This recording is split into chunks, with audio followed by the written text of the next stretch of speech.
కర్ణాటకలో కాంగ్రెస్ పార్టీ గెలిచి 6 నెలలు కావస్తున్నా ఇచ్చిన 5 గ్యారెంటీలు అమలు కావడం లేదని దేశం మోదీ చాటున ఆదాని చేతిలో ఉందని రాహుల్ గాంధీ మాట్లాడితే రేవంత్ రెడ్డి పోయి ఆదానిని కౌగలించుకుంటాడని మాజీ మంత్రి హరీష్ రావు అన్నారు.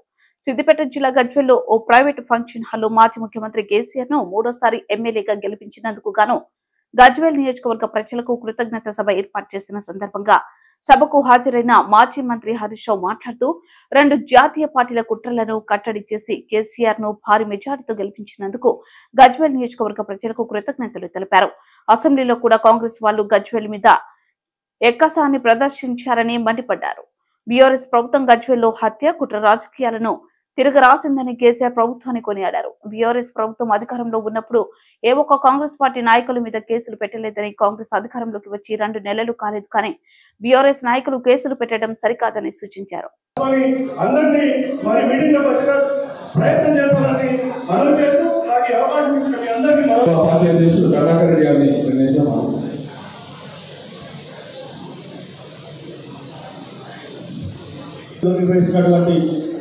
బీఆర్ఎస్ పార్టీ కార్యకర్త సమావేశంలో బీఆర్ఎస్ పార్టీ పక్షాన కేసీఆర్ గారి పక్షాన గజ్వేల్ ప్రజలందరికీ నేను హృదయపూర్వకంగా కృతజ్ఞతలు నమస్కారం తెలియజేస్తా ఉన్నాను. ఈ రకంగా చాలా బాగా చేసుకున్నారు. గజ్వేల్ అనేటువంటిది ఇలా అభివృద్ధిలో అద్భుతంగా జరిగింది. మొన్న కూడా అసెంబ్లీ జరిగితే మొన్న జరిగిన అసెంబ్లీ సమావేశాల్లో కూడా గెలిచినటువంటి కాంగ్రెస్ పార్టీ మన గజ్వేల్ మీద ఎక్కసాన్ని వెళ్ళగలిగే ప్రయత్నం చేశారు. అంటే మన మీద ఒక రకమైనటువంటిది వాళ్ళు ఎప్పుడు ప్రచారంలో కూడా పెట్టారు. అసెంబ్లీలో కూడా మొన్న నిండు శాసనసభలో కూడా గజ్వేల్ మీద ఒక రకమైనటువంటి ఎక్కసాన్ని వాళ్ళు వెలుగుచ్చే ప్రయత్నం అధికార పార్టీ వాళ్ళు చేశారు. బట్ ఏది ఏమైనా ఇవాళ గజ్వేల్ ప్రజల్లో ఒక నమ్మకం అయితే ఉంది. మా కేసీఆర్ వచ్చినాక మా జీవన ప్రమాణాలు పెరిగినాయి. గజ్వేల్లో తాగునీటి సమస్య తీరింది, సాగునీటి సమస్య తీర్చింది. గజ్వేల్ అభివృద్ధిలో ముందుకు పోయింది మా కేసీఆర్ వల్ల అని చెప్పి ఇవాళ ప్రజలందరూ కూడా అనుకుంటా ఉన్నారు. నిజంగా బీఆర్ఎస్ పార్టీ వచ్చిన తర్వాత గజ్వేల్లో కేసులు తగ్గినాయి. ఇవాళ హత్య రాజకీయాలు కానీ, క్రిమినల్ కేసులు కానీ, దర్డుగల కట్టుడు కానీ, పంచాయతీలు చెప్పుడు కానీ, పోలీస్ స్టేషన్ల చుట్టూ, కోర్టుల చుట్టూ తిరిగేది తగ్గించింది మన బీఆర్ఎస్ పార్టీ.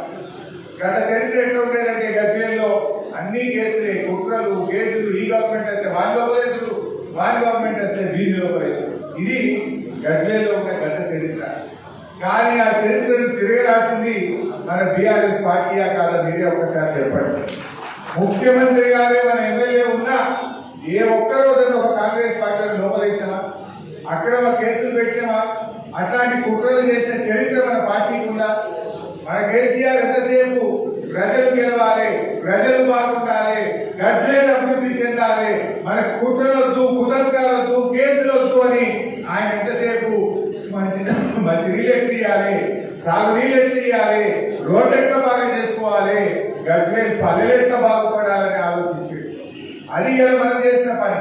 కానీ వీళ్ళు వచ్చి 15 రోజులు కానీ కేసులే కేసులు. ఇప్పుడు మా తమ్ముడు చెప్పిండు, మా వర్గాల తమ్ముడు చెప్పిండు. ఇప్పుడు చాలా మంది మా కార్యకర్తలు కూడా చెప్తా ఉన్నారు నాకు, ఏది ఎంతసేపు బెదిరించుడు, మన కుట్రలు, క్రిమినల్ కేసులు, రాజకీయాలు చేస్తా ఉన్నారు వాళ్ళు. మీరు దేంట్లో అభివృద్ధి సాధిస్తున్నారు?